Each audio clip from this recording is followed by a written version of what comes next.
हनुमान जी की पूजा अर्चना से घर में, ऑफिस में पॉजिटिव एनर्जी का वास होता है। देखो, हनुमान जी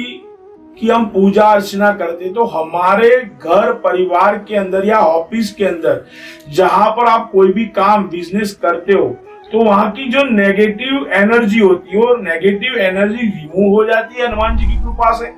और पॉजिटिव एनर्जी की प्राप्ति होती है। तो आदमी जहां पर हनुमान जी की पूजा अर्चना करता है तो वहां पर नकारात्मक जो ऊर्जा होती है दूर हो जाती है और सकारात्मक ऊर्जा जो पॉजिटिव कॉस्मिक एनर्जी है वो कॉस्मिक एनर्जी वहां पर आती है। तो यदि आप हनुमान जी की पूजा अर्चना आपके घर, ऑफिस के कहीं भी जगह पर मंदिर पे जाकर भी करते हो तो वो आपके बॉडी के अंदर वो फीलिंग्स करवाती है और उससे आपकी जो नकारात्मक, एक तो आपकी जो नकारात्मक सोच भी होती है वो भगवान हनुमान जी महाराज की पूजा अर्चना करने से भी आपकी नकारात्मक जो सोच है वो भी दूर हो जाती है।